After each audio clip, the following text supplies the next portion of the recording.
All right, are live. It feels like we are live. Do you feel like you're alive, Steve O'Hays? Dude, I do. It is Feel Good Friday.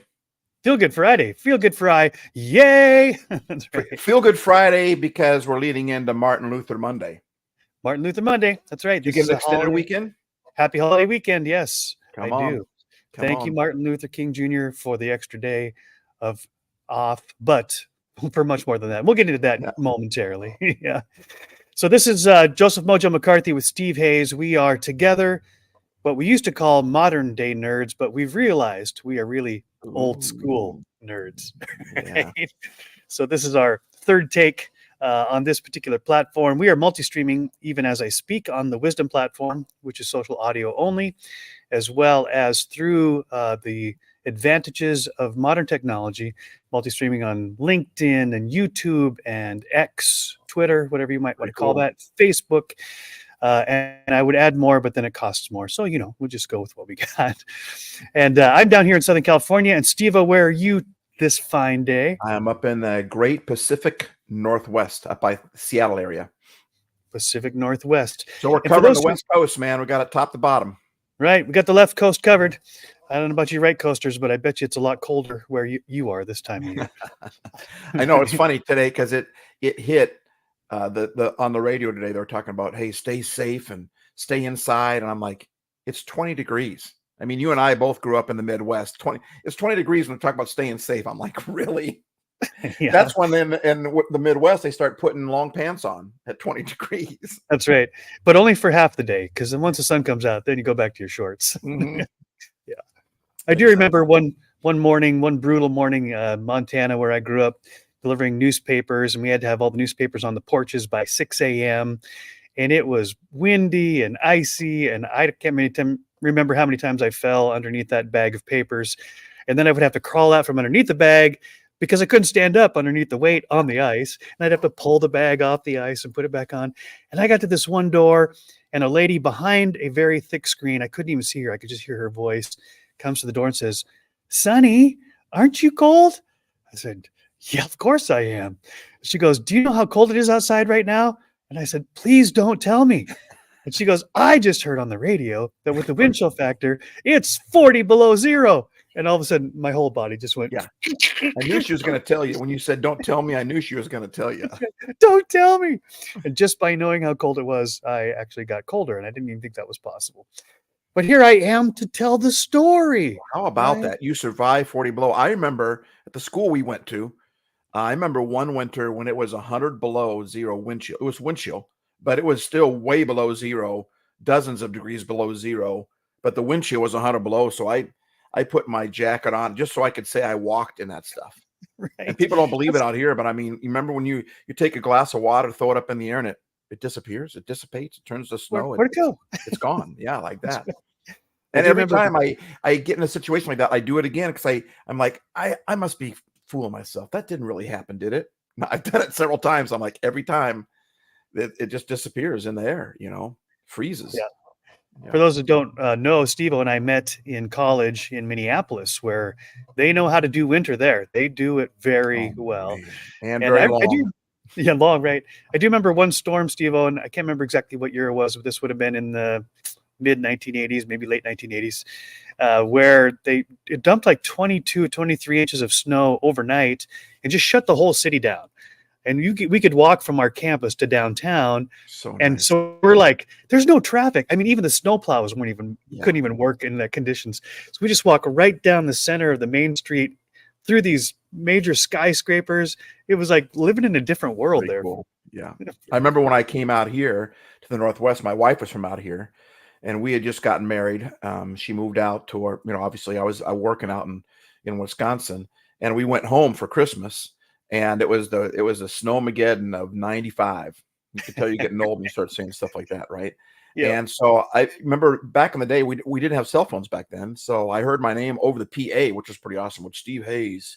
Please pick up a courtesy phone, and I pick it up, and it was her dad saying, "We can't come and get you. We can't. All the roads are ice." And I was like, "There's no way I'm staying at the airport for Christmas. There's no way I'm stuck here, right?" So I went down to the rental car. Nothing was moving. There's no buses, no anything. So I went and got a rental car, and they said, "Do would you like chains? I was like, chains? I mean, I had no idea what those even were. Chains. We didn't wear, I said, is that a front wheel drive? They said, yeah. I said, I'll take that. And Joe, it's a 20-minute drive. And it took us over 4.5 hours to get there. I mean, but the crazy part is, like, if you ever seen I Am Legend with Will Smith, when everything is, it looked like the apocalypse. Right. The road was so icy. It wasn't so bad for us. I knew how to drive in it. But out here, you said Minnesota does storms well. They don't do storms well out here. People parked the car in the middle of the highway, and it wasn't even by an exit. They parked I don't even know where they went. They left the car in the middle of the highway. And so I was driving through this like a parking lot. It was just, I was going 4, 5, 6 miles an hour, going around all these cars. They just abandoned the cars in the middle of the highway. And where did they go? Exactly. They disappeared like the water when you throw it in the air. They disappeared too. That's right. They opened their door and poof, just turned. I made it though, but it was just like in Minneapolis. The cool part about being snowed in, you feel like it's okay for you to chill. It's okay for you to, no pun intended, it's okay for you to relax. You can't go anywhere anyway. And I just think we should have that mentality more often. Like, why do we have to wait for Snowmageddon to hit before we can give ourselves the freedom to relax and to enjoy life and to enjoy the company around us? But those were some good memories. Yeah, what I remember too, another great lesson from those days is when we got snowed in, we could have all complained about, the inconvenience of it. I mean, I remember having to shovel my car out of the snowbanks because the plows would come by, and if you didn't get off the street at the right time, they just plowed the snow right into your car, right? And I came back from Thanksgiving break. I think you and I were on tour together with that student group Harmony back in the day. Yeah. Came back, and the snowplows had gone several times while my car was parked on the street. And so it took me like a full day of just shoveling the snow off. And I think like about every 6 inches of snow, I would find another parking ticket that said, you shouldn't be parked here on this day. But what I think what I was trying to say is that because of our mentality back in those days, I mean, this was an adventure. This was an opportunity to do something you couldn't do any other. Walking down the middle of the main street of Minneapolis with no cars, feeling like it's an apocalypse, and taking Rob and Kurt's car down onto the icy lake that they had for skating in the park, and just doing the spin of the donuts, and and then try to get out of the park before we got stuck in the snow. Just lots of fun adventures. But that's a reminder that life does dump storms on us, right? Usually unexpected, sometimes much harsher than we had anticipated. And like when we were in college, we still have that opportunity to face the storm with, hey, this could be fun. This might be something we've never tried before. How do we make a game of it? How do we enjoy something that, because the conditions may never be duplicated? Or, like you said, we can just say, well, this sucks, and then let's wait until the storm goes so that we can get back to our normal life. And I'm like, as you and I are the nerds, because we're like, normal is way overrated, right? Right. Too much normal. Let's embrace the abnormal and be it. Yeah. In fact, abnormal is normal, because no one is alike. Everyone is different, but we try to be like everybody else. I mean, that's really what abnormal is. And I mean, that's a great illustration. It's a great segue. The whole idea of when life throws storms at you, we know the storm is going to come to an end, so we can enjoy being stuck in our. If you got good friends, or you got family around, or whatever, you've got some video games or whatever, you enjoy the storm because it's not going to last forever. And I think when we get in a storm, the first thing we want to do is we want to get out of it, instead of, wait a minute, like you said, these circumstances will never be reproduced. You're going to get through this thing. And it's not easy to go through storms, but I think there is a mentality that we can have where we can enjoy the moment and be in the moment, even if it's stormy, right?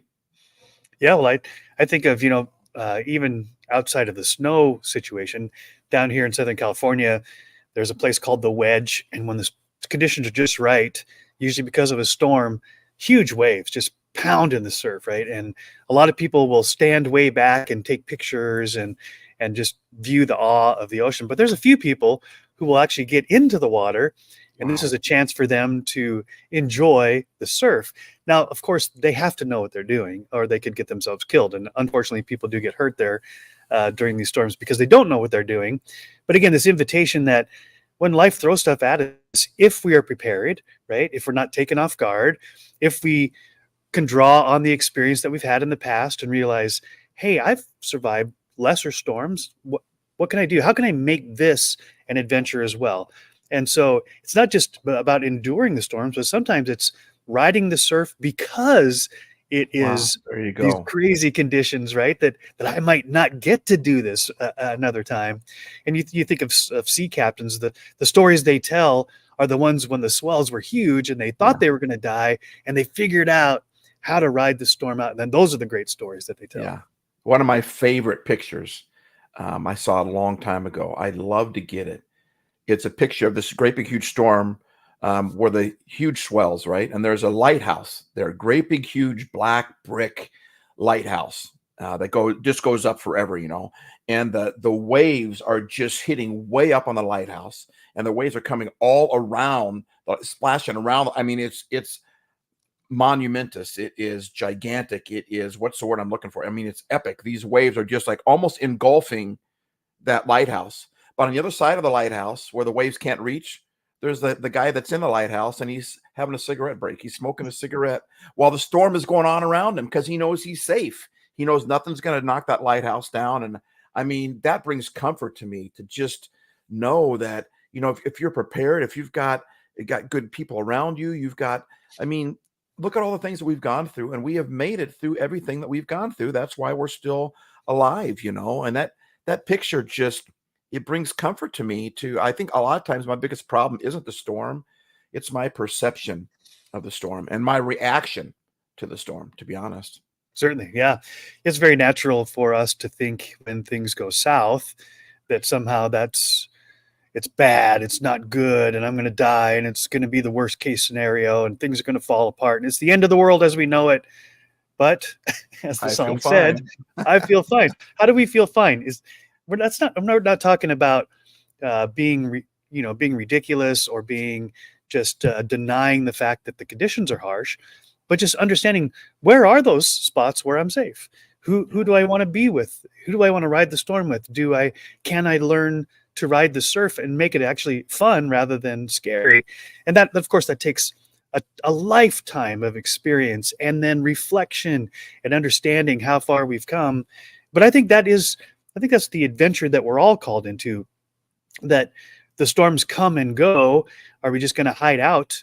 Are we going to just hunker down? Or will we embrace the uncertainty of the storm and say, hey man, how can I really grow and learn and try something new and experience something I wouldn't experience in any other condition?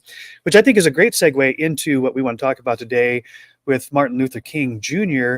So there's no way that I can fully understand the conditions that produced Martin Luther King Jr., but I know the history, but I only know it as an observer from the distance, right?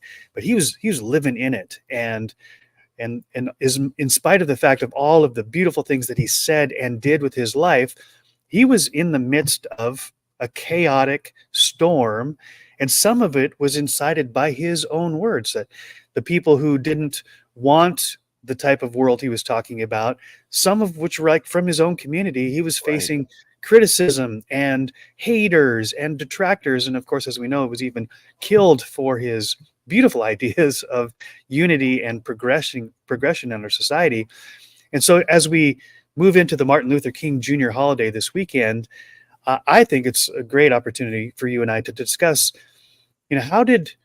what can we learn from the Martin Luther King Jr.'s life, not just his speech, but also his actions, and how he actually not only dreamed of a better future, but did anything and everything he could to bring people along into that vision, into that dream that he had. Yeah, well, I mean, I was going to say this earlier, and now it comes up again. But we get the day off on Monday, but he paid a pretty large price for us to have the day off on Monday, right? Um, and it wasn't just his life. I mean, his life when it was ended, it was also his life when he lived it. I mean, when his life was ended, it happened like that. It was a gunshot. He was gone up in heaven, right?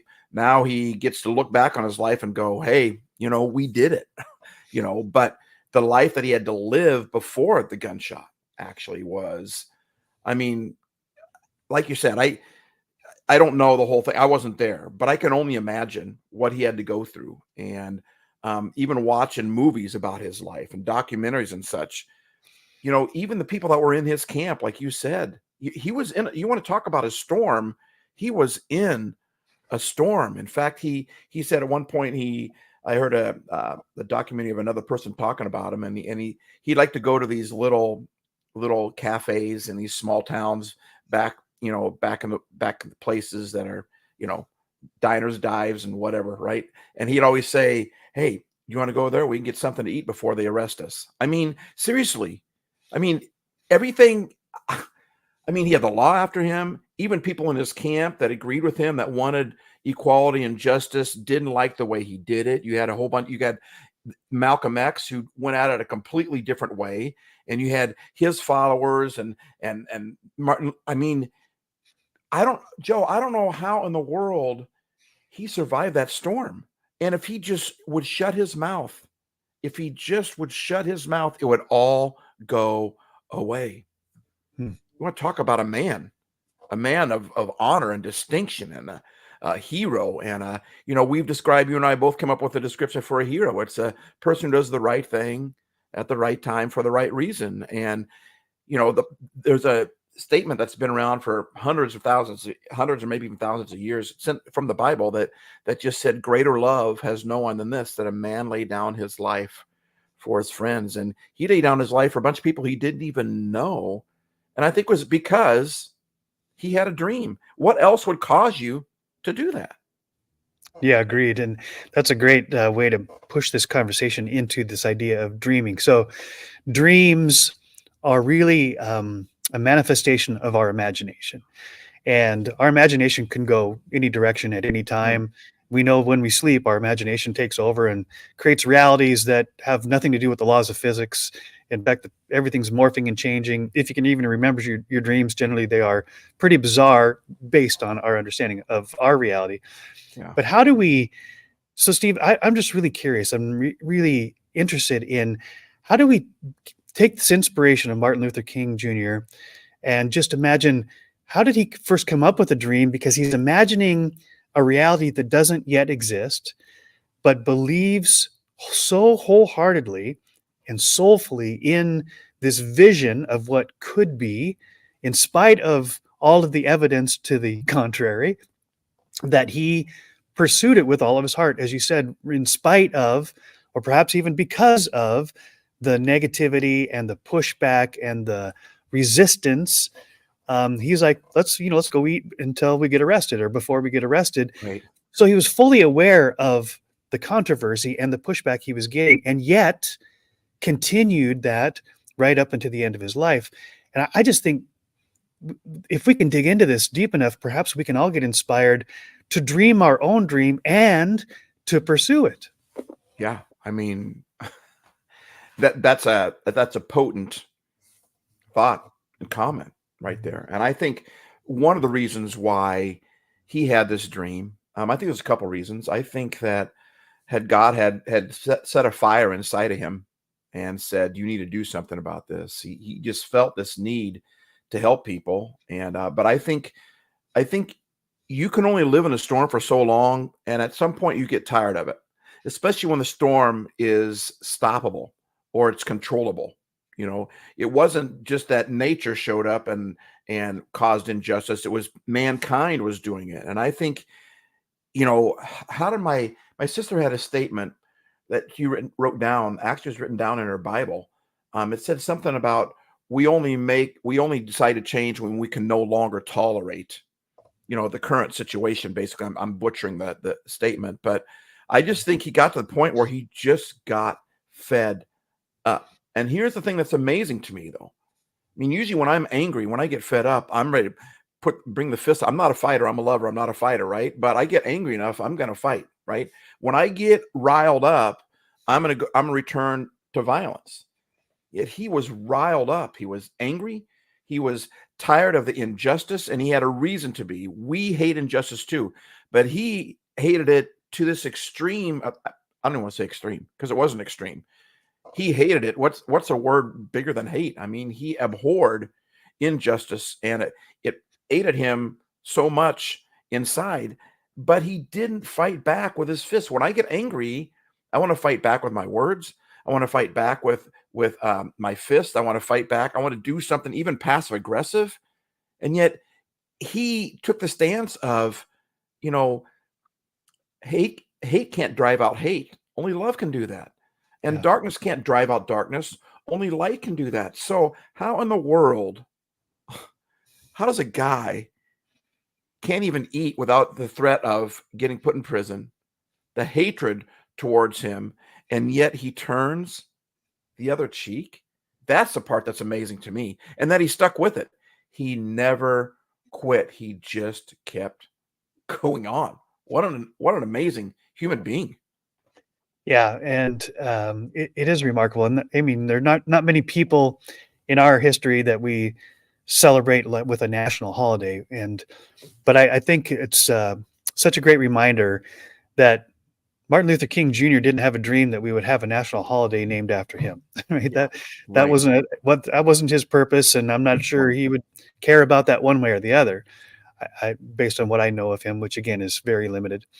But he did care about, as you said, he did care about the conditions and the treatment, not only of himself, but of his loved ones, his family, and as you pointed out, even people who didn't agree with him and who treated him poorly. So he somehow, it just seems like a miracle almost. He somehow tapped into a bigger, deeper, more powerful, not only a more powerful idea, but a belief that he could somehow push not just himself, but others, inspire others to change their minds so that they could believe for a better world. Because it's pretty clear from what I've seen and what I've watched that there were many who didn't think that change was even possible, Yeah. that the system was rigged and it was permanent and it was going to be bad and it's going to get worse, right? That's the belief system of many of the people that Martin Luther King Jr. took the time, energy, effort, spent his life to help people believe that it's even possible that there could be a better future for all, right? Regardless of race, color, creed, and all that kind of stuff. And how do you even convince? How do you convince people that believe that? I mean, he constantly faced a resistance, but even resistance from people that want to believe what, but they don't believe it. And so you got to convince your own team that we can make a difference. When I guarantee you, he felt doubt too. I know there's moments when he felt doubt, and I think there's got to be a ton of heroes out there that don't get any spotlight. They were the ones that encouraged him when he was ready to quit. In fact, the whole "I have a dream" speech, he wasn't even going to give that speech. And Right. it was a march on the Capitol, and the reason he was the last speaker that day because nobody else wanted that spot, so he said, "I'll take it." And he was only supposed to have like 4 or 5 minutes, something like that. He went like 15, but as he was going, it was Mahalia Jackson, a gospel singer behind him, that said, "Tell him about your dream." And she must have heard him preach or something like that. Like, must have been and so that's where I Have a Dream came from, because somebody else pushed him to share that. And I think the heroes that I would like to honor here, and we don't know who those people are, but the people that, and I would say this, because the people that are alive today that are doing that, and a lot of his people that knew Martin Luther King are alive today, and they're sharing their story, right? But so number one, I would say I'd like to honor those that were the ones that inspired the inspirer. They're the ones that kept Martin Luther King going. And then I would bring it down into us personally and just say, but when we encourage people, we pour courage into them. That's what the word means. When we encourage somebody, we pour courage into them. I've talked with, before in live cast with you, but Joe, that's one reason I can survive, because I've got friends like you. I've got a handful of friends, not a lot, 3 or 4, something like that. And you're one of those friends in my life that have inspired me, because inspirers get discouraged too. We only see them on the stage. We see them when they're doing their videos. And I've made it a point when I do my social media to also do social media when I'm not on top of the world, right? Because I think people need to see reality. They think they need to see humanity, but when we encourage people, that's what a hero does. And it's a lot bigger than we think. And I just think that's pretty cool. The people that inspired him to keep on going. Yeah, well, I love what you're tapping into here, Steve, here, because What I'm hearing as you're talking is the dynamic tension between I and we. So his Mm, speech, Martin Luther King Jr., was, I have a dream. He didn't say, you're supposed to have the dream or this is our that's good. dream. He said, with great passion, with great conviction, with great resolution, which is a word we're going to get into, I have a dream. And he painted the picture through powerful metaphors that drew this idea in the listener's ears, and does even to this day, about a world that we're not living in, but it is possible. But he used the words I. He said, I have a dream. And he did it with such incredible conviction and passion and Yep. perfection in the way he chose his words. And I love the fact that you pointed out that isn't even the speech he was going to give that day. And in fact, from what I understand, the speech he started to give that day wasn't really resonating with the crowd. And the crowd was kind of restless at that point. And that's when Malia Jackson said, give him the dream speech, right?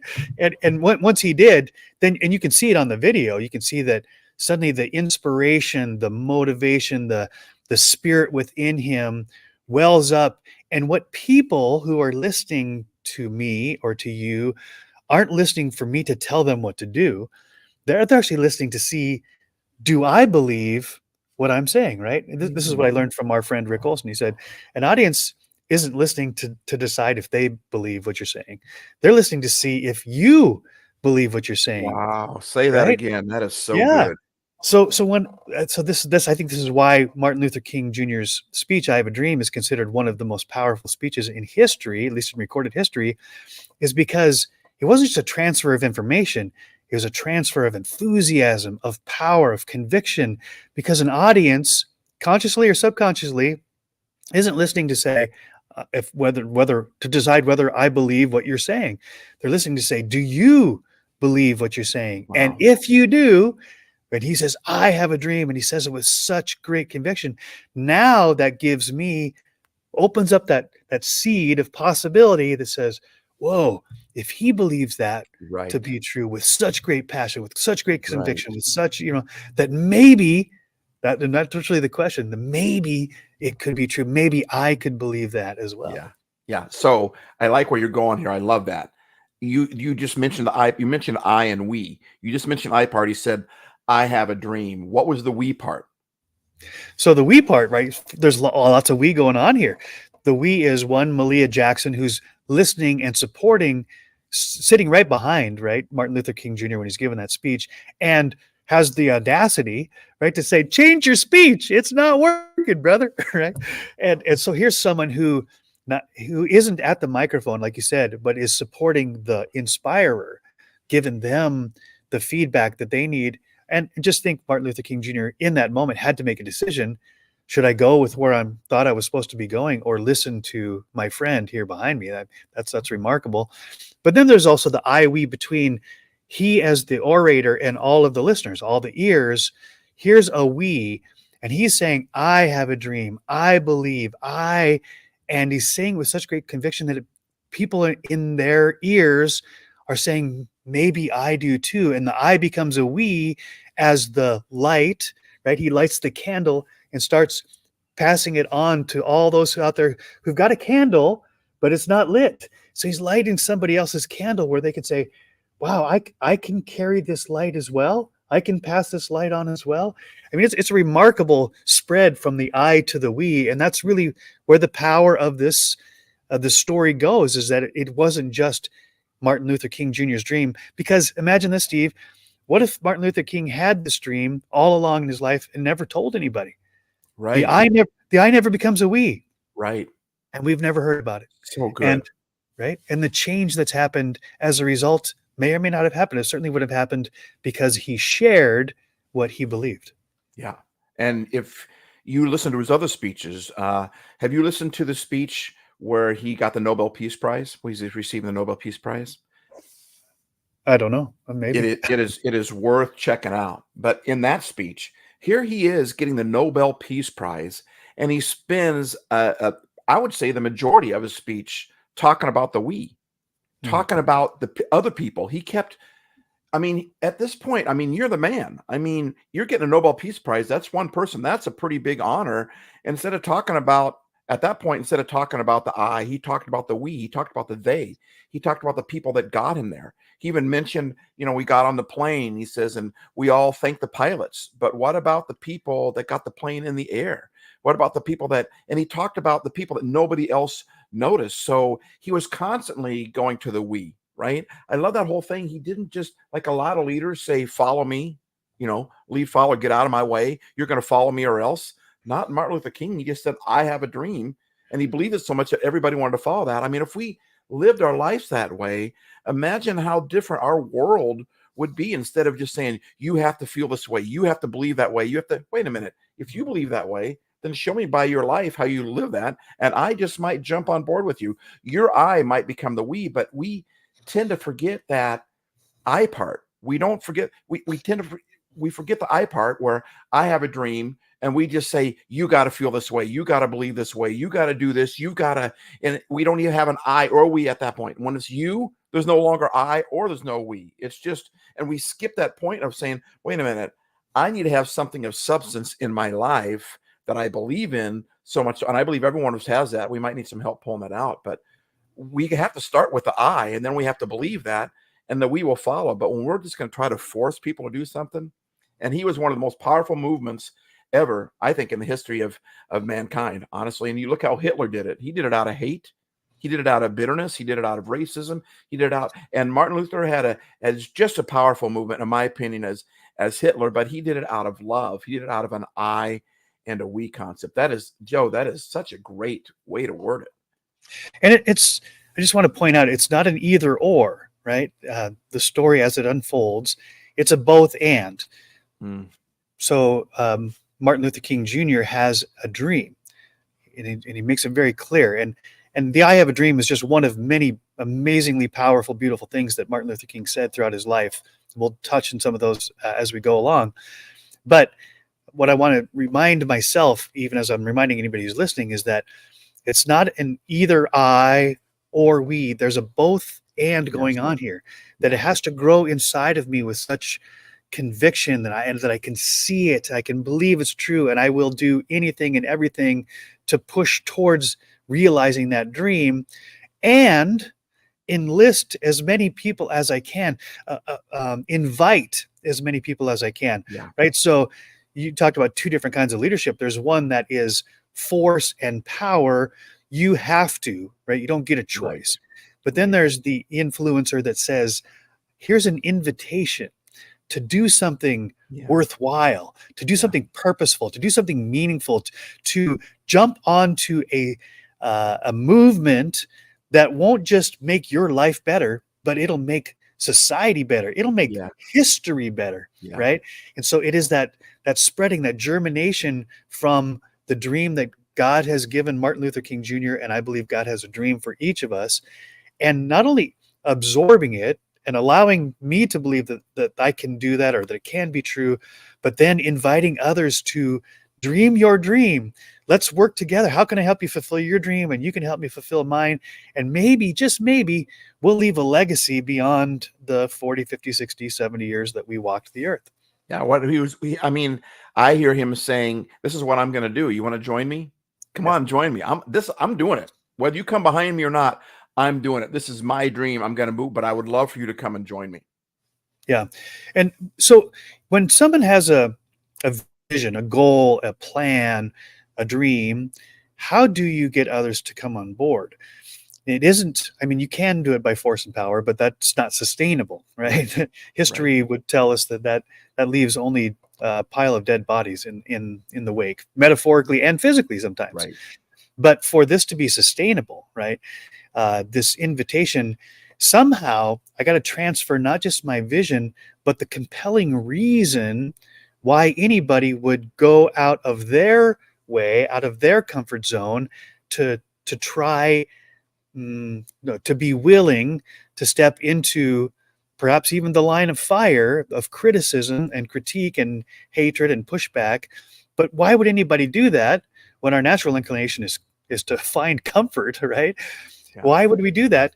Because, right, there's got to be such a beautiful picture of a better future that, as you said, that is more interesting to me than just the same old comfort zone that I've been in my entire life. Yeah. Yeah. Agreed. And I think there's something about the fact that I love the meme that I've seen out there, but it said something. It had Martin Luther's picture on there, and it says, he looted no one, nothing. He burned down nothing. He didn't, but he changed the world, right? And Yep. what's really cool about that is that there's something endearing that he was just the I part was, here's my dream, and I'm going to do it. I think people are looking for something to follow. They're looking for something, a cause worth following. And I think a lot of times leadership, there's a statement that's been around thousands of years. That's also in the Bible, but Jesus actually mentioned it. He said, he who puts his hand to the plow and looks back is unfit. Like when you're plowing the field, if you're looking everywhere, your lines in it before they had, even if you had a combine and you're just not paying attention while you're driving a combine today, right? It's not going to work, right? And a lot of us, we lead, but we keep looking behind us to see if somebody's following us. Martin Luther said, I'm moving forward. You can either follow me or not. Your response has nothing, will not affect if I'm going forward or not. And I think that's true leadership. I'm just going to lead. Whether you follow me or not, I can't worry about that. I'm not in control of that. I'm not going to try to control you. I'm not going to try to force you into following me. But here's something that I believe in so much that I'm just going to do it. And I think to kind of answer your question there, to make the point is, I think that we need to have something inside of us that means that much to us. We need to have something that's that important. And I think all of us have that. I just think sometimes life comes in, kind of kicks us, knocks the wind out of us, kicks us in the solar plexus, right? We tend to forget all about that. But there's something about having something that means something that we hold on to. We just say, I'm not, because I get mad if all of a sudden I'm expecting people, for instance, if I'm going to put out a podcast and I'm going to worry about the numbers all the time, or if I'm going to put out a video, and it's easy to put out a video and then keep checking back to see how many views you have. Okay. And there's a lot of times both you and I, because we've talked about this, Sure. me more than you, but you and I have both been like, where's the numbers? Why am I even doing this? But then you come to the point, I'm not going to look backwards and go, is anybody following me? No. If this is important to me, then believe it and move forward, and that naturally. But if you're expecting people to follow you, people just don't want to do that, But if you're just saying, I'm going to move forward, and whether you follow me or not, people, I think they get on board with that. Is that making sense what I'm trying to say there? Yeah, well, so the picture I had in my mind is that, well, a couple things. One is, my responsibility is the effort, right? Not the outcome. So Right. Martin Luther King Jr. is such a So great good. example of that. He continued to do what he did with all of his might at all costs, right? And he couldn't control the outcomes, and he knew that. So he just concentrated his time, energy on the effort. And I think that's that call for all of us, is that we are responsible for our effort, but we're not responsible for the outcomes. And we have to be willing to continue with the effort in the face of obstacles, in the face of pushback, in the lack of outcomes, knowing that we're not doing it for the results. We're doing it because it's the right thing to do. This ties right into many of the Martin Luther King quotes that you quoted for me before we even went live here, is that it's about a conviction. So in essence, as the leader, Martin Luther King Jr., he's also a follower. What's he following? He's following his conviction of So this good. dream, of this calling, that you might say, to use a kind of a religious type of term. But even people who don't believe in God have this sense of calling, like, I am compelled. Something within me says, I'm wired for this, for such a time as this, right? It's a purpose. It's a Purpose, yeah. reason bigger than us. Yes. Exactly. Yeah. Yeah. In fact, I think it was a Buddha quote that says that the purpose in life is to find your purpose and then to give your whole heart and soul to it. And this is the idea that Martin Luther King Jr. was a leader and a follower in the exact same moment, because what was he following? He was following his passion and conviction and belief system that if I follow after this vision, this calling, then others may or may not join me, but that's not my purpose. My purpose is to pursuit, is effort, and the outcomes are in God's hands.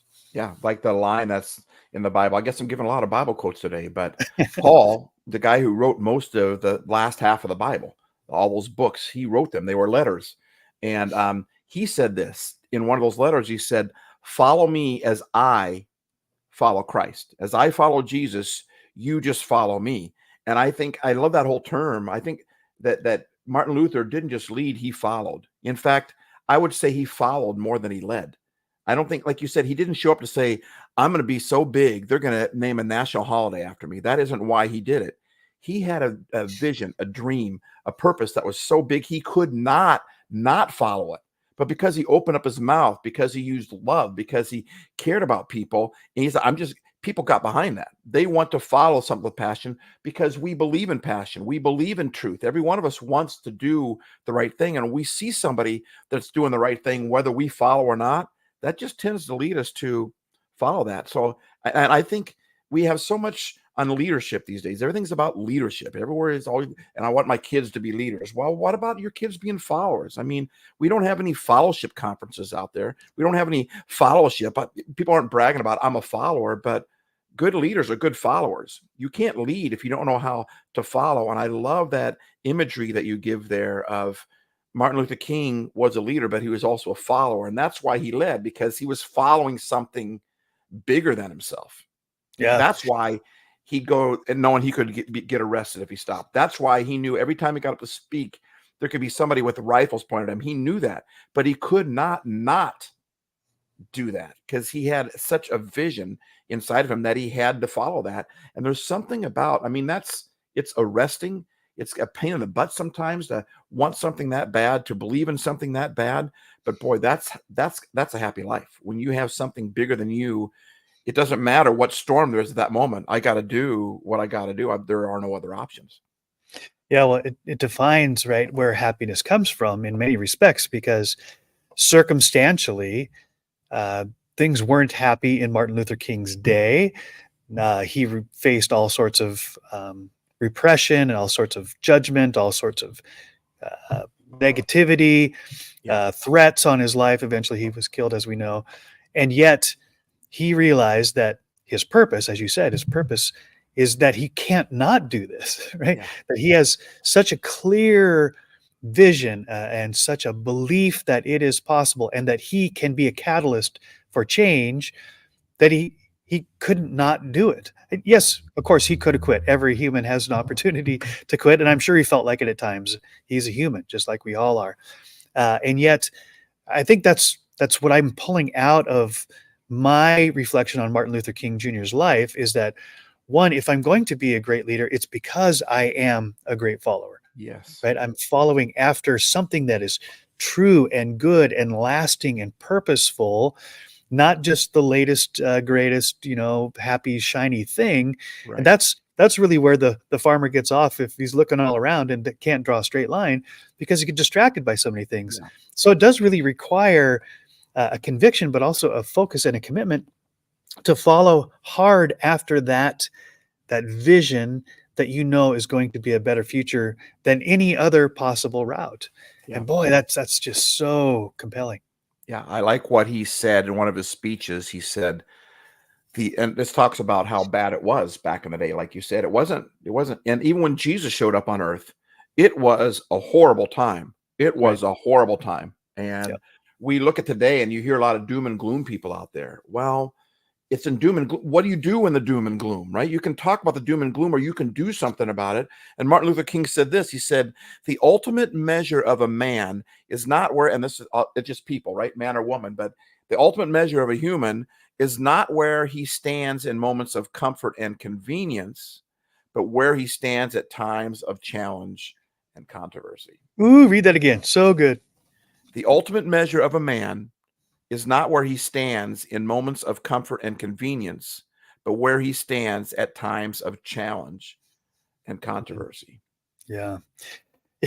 I don't know why my mind goes here, but there was that Pixar movie, WALL-E, where the humans go up in a spaceship, right? WALL-E, Eva, and WALL-E's back on the piles of garbage that the humans left behind when they left the planet.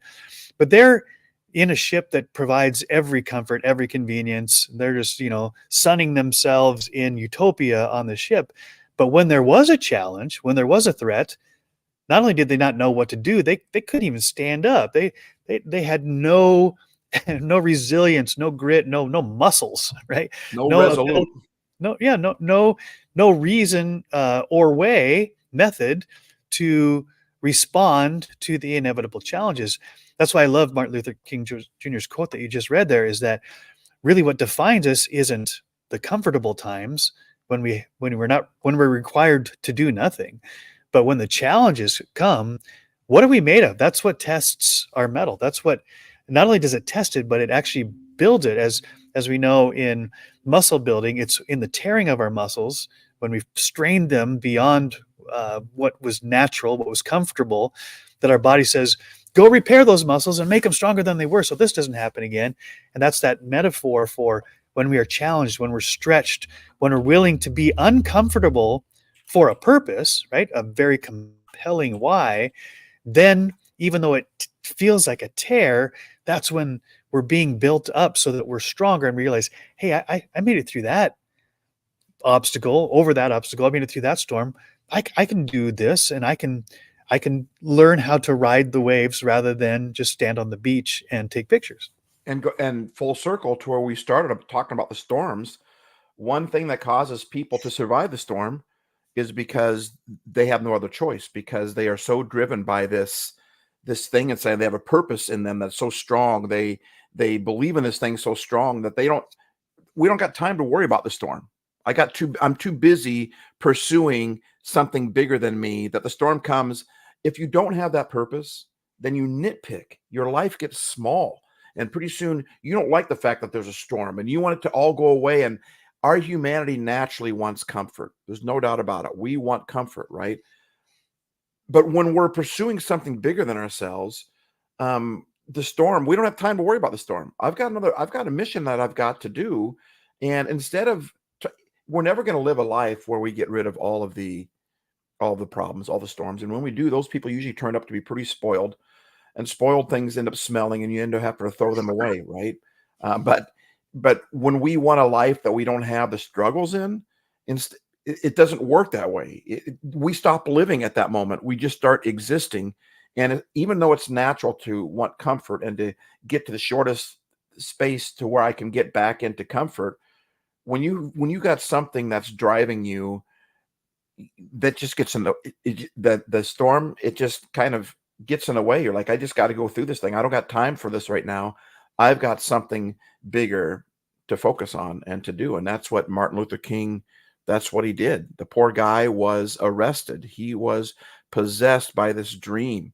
It wasn't just a dream. It was a possession that all men would be equal, that, my children would hold hands with white children. And, it just, he's quite the incredible human being.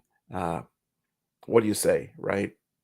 Absolutely. And what I can't help but think of is that Martin Luther King Jr., just like every other human, was born a baby, didn't have the dream, that particular dream, when he came out of his mother's womb, grew up in whatever circumstances and whatever home, but with the same human DNA, that we all have, with the same limbs, with the same senses, with the same potential, and yet does something historically monumental to which we are the beneficiaries of this day, and continuing to fulfill the dream that he had when he was here. So I guess my question is, Steve, I'd love to get your take on this, is that how do we, because it would be too easy to say, well, it was just him. There was something special about Martin Luther King Jr., and so, he's the only person that could. And you know why we do that, right? It removes us from responsibility at that point. If he wasn't one of us, if he was a special human, then it relieves me from the pressure that I have to do something along those lines. Yeah. But again, I think you nailed it right there, is because that natural tendency is to say, so that I don't have to.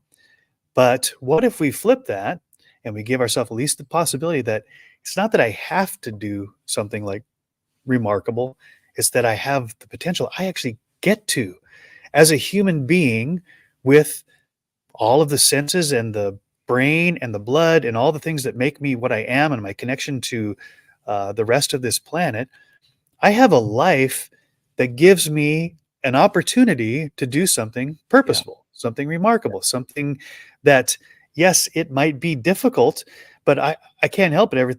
Every time I get to the end of a Survivor episode or a season, there's a one person at the very end who says basically the same speech, but with their own words. This is the hardest, most grueling, most impossible thing. If anybody had told me what it would cost and how awful it would be, I would have said, no way. Not only does it sound awful, but I don't want to do it. And I probably couldn't do it. And yet here I am. It's the best thing I've ever done. And some of them actually go back and do it again. And first of all, I think like, well, that's what parenting feels like oftentimes. But I think that's that invitation, that reminder that life is going to be challenging. It is going to be difficult. There will be the naysayers and the pushbackers and the fighters who are really testing to see, do I believe what I say I believe strong enough to push through the storm so that one day at the end of my life, will I be able to look back and say, yeah, it was way more difficult than I ever imagined. If you'd have told me all the stuff that I had to go through, I'd say, no, I'm not even built to that. I can never do that. And here I am. It's the coolest thing. It's the best thing. So how do we cultivate that, Steve-O? I mean, how do we tap into that same potential that was in Martin Luther King Jr., that's in all of us, to dream big dreams and then to pursue them even in the face of adversity? Well, you look at all these heroes. You said it earlier. You said Martin Luther didn't do this so that he could have a national holiday named after him. He never thought he was going to be big time. He just saw a need. He saw someone he wanted to help. Mother Teresa, she didn't plan on making the change she did. She just saw a kid who needed a house, needed a place to live. And she said, why isn't anyone doing anything about this? And I think God was like, why aren't you doing something about it? Right. And it's easy to sit back and say, boy, we need another Martin Luther King Jr. Well, you're that. Martin Luther King was just a human being like you are. And he just made a choice to serve somebody. Here's the good news with all that. I don't know if this is answering your question or not, so you can ask it again if it isn't. But the good news is it's not difficult. All Martin Luther did is he saw a need and he went to do something about it. All Mother Teresa did was she saw a need and she just tried to help. Here's a quote from Martin Luther King that is just so potent. He said that everybody can be great because anybody can serve. You don't have to have a college degree to serve. You don't have to make your subject and verb agree to serve. You only need a heart full of grace, a soul generated by love. And I think if Martin Luther would have looked at this and said, I've got to create a movement that's going to take over the entire nation. I've got to create a movement that is going to, I think it would be overwhelming to him. But Martin, he didn't see that. I've got a speech. He just gave a speech, right? Rosa Parks had no idea when she, sat in the front of the bus. She had no idea the movement that she was creating. If she did, she would have been afraid to do it, and she might not have done it. The point I'm trying to say is what we've already been talking about. It's following. It's serving. Every one of us can serve. Every one of us can encourage, and we don't know the person that we encourage, how many times that person went to encourage somebody else or they didn't quit because of our encouragement or maybe a few other people's encouragement. And all Martin Luther did was the same thing that Mother Teresa did, the same thing that every hero, every revolutionary ever did. He just served. He just saw people that had a need and he served. And that's what makes us great. We want to judge it by the numbers of people behind it. We got to stop that. That's this whole social media environment. What if we didn't know how many people watched our videos? Would it change anything? What if we didn't know how many people listened to our podcast? Would it change anything? What if we had no way of judging what we did? Would we do it anyway?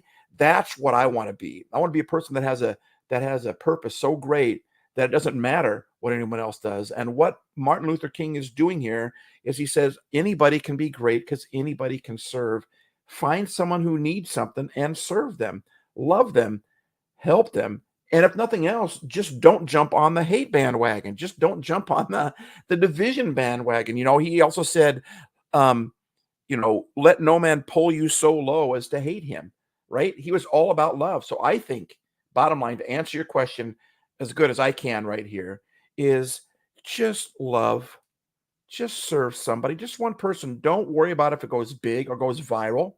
Just the best YouTubers are those that do their thing and they never went viral.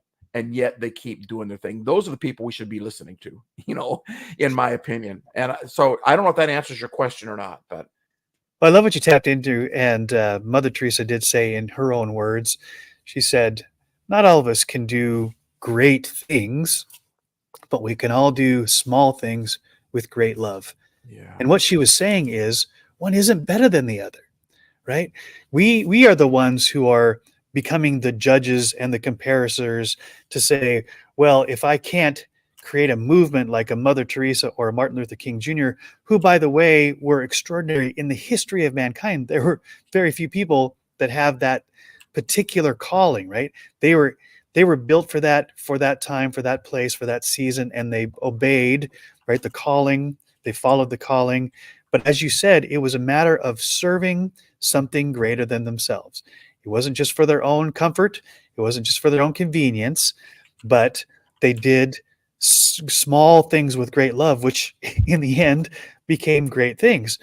But I think what I want to emphasize, because what's sort of hearing in my heart here, is that it's really important in an age of comparison and judgment that we strip away the tendency to say, well, Martin Luther King Jr. and Mother Teresa were bigger, better humans, Yep. extraordinary superheroes that I can't do anything because I'm not like them. They would laugh at us if they were here and heard that. They would laugh at us for saying that. Yeah, just imagine all of the people that Mother Teresa served were considered less than human. She poured her love into people that had no status, no following, no power, no influence. Why? Because she saw the value of the human being and wanted to ease the suffering. And that's exactly the mission of Martin Luther King Jr. He saw the suffering of the people and knew that there had to be a better way, so did whatever he could to alleviate the suffering, even if it caused his own. And boy, that's not easy, but I do think it's one of those most compelling and fulfilling ways, as you've said, to spend the life that we've given. So this came to mind just recently, Steve, that in the end, life is going to cost all of us everything. In the end, life will cost us everything. Our choice is between now and then, are we just going to spend it? Are we going to hoard it? Or are we going to invest it? And Martin Luther King Jr., Mother Teresa, some of these great people of history, what do? Instead of just hoarding their resources or even just spending them, they invested them in another life and created a legacy that was way beyond just their own human existence. And they went from the I to the we, as we talked about earlier, that my life isn't just about me. My life is about what difference can I make in those who are in my sphere of influence, not comparing it to anybody else's influence, because that's their life. My life is what can I give? How can I serve? And if we're going to bring Jesus back into this, as we've done many times, all of his disciples are like, hey, I want to be the greatest. I want to sit at your right hand. I want to be the influencer. I want to be the best. You love me most, right? Which is all of us kids ask our parents, do you love me the most? And Jesus says, here's a clue. The greatest among you is the one who serves the best, not the one who has the power, the influence, and the keys, and the office, and the titles. It's the one who is willing to put all that aside and say, my job, my calling, my purpose, my joy is to make someone else's life a little better, even if it's never seen, it's never documented, it's never celebrated, it's never a holiday about it. But that's really the secret, right? Right. And when we try to measure it, we try to quantify it, we try to make it big, that we put the pressure on ourselves. That doesn't work. It doesn't work. It beats the tar out of us.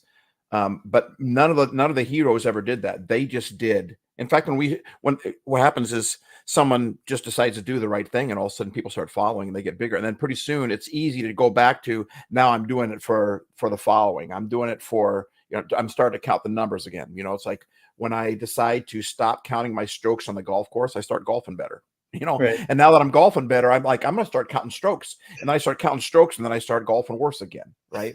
And so I would argue that, and I think that if Mother Teresa were here, if Martin Luther King Jr. were here, I think that they would agree with me. And it might sound a little, I don't know, cocky or way off or something like that, but I would argue, and I think that they would agree with me, or I wouldn't say this. But I think if they would argue, when you do something nice for somebody, when you serve somebody, it's the same thing as I did. Martin Luther King was an orator. He was a communicator. He lived to speak. So then he spoke. The doors opened up and he would go speak at a church, at a rally, that's what he did. What do you do? Do you make things? Do you encourage people? They're all the same acts. Just because someone gets a bigger number, get a bigger, does not mean that their thing was better than yours. I mean, I think that Martin Luther King, I wonder if he ever rolls his eyes and, or rolls over in his grave, or he's up in heaven looking down at us, and he just, here we are celebrating Martin Luther King Jr. Day, and we're trashing somebody, or he loved those who hated him. He said, "Let no man bring you down so low that you hate that person," right? And so, we want to honor him on one hand, and we put all the screensavers and all the, Instagram posts, and we do all that type stuff. But then we call someone else an idiot, right? Or we flip somebody else off, or we're mean to somebody else. It would be like honoring Mother Teresa and then walking past the homeless person on the street, or ignoring the child there that's got so my whole point is, if we're going to honor Martin Luther King Jr., if we're going to celebrate that day, I think they would say the best way to celebrate it is you just go serve somebody, just go love somebody. And really, it really is that simple. Don't worry about the numbers. Don't worry about how big it gets. It's not about that. It's about serving people. And when you serve people, you always win. You might not get noticed. Doesn't matter. It'll come back. It's called karma, right? It's called whatever you want to call it. You just serve people. Just love people. And if you're going to honor somebody that loved people, then do it by loving them, not by saying, "Oh, that guy was great," and then go out and, trash somebody else. Does that make sense? Yeah, very much so. And as I'm thinking about Mother Teresa and Martin Luther King Jr. and Jesus himself, what they saw, and so it guided their life, right? To talk about them as a follower, what they saw was the dignity and value and worth of Yes. every human being, regardless of their status, creed, color, bank account, followership. There was nothing, right? There's nothing about one human that made them more valuable, more worthy of dignity and respect and love than any other human, right?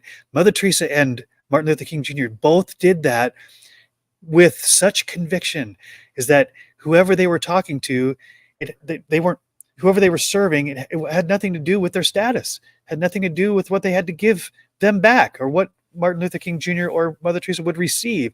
They gave because they saw what I want to see in every human being is the worthiness, the value, the dignity, and believe that every single person deserves to be loved just because they are, because they are human, right? And it's Right love well. Yeah. Yes. I'm going to close out here. We're right at an hour, and we could talk at length. You and I have no problem with the talking part, but it brought to mind lyrics of a song by Martina McBride, which are really challenging, but I think appropriate. And she sang this song called Anyway, and she wrote, "You can spend your whole life building something from nothing. One storm can come and blow it all away. Build it anyway. You can chase a dream that seems so out of reach, and you know it might not ever come your way. Dream it anyway." Wow. Right? God is great, but sometimes life ain't good. And when I pray, it doesn't always turn out like I think it should, but I do it anyway. I do it anyway. She said, "This world's gone crazy, and it's hard to believe that tomorrow will be better than today. Believe it anyway. You can love someone with all your heart for all the right reasons, and in a moment, they can choose to walk away. Love them anyway.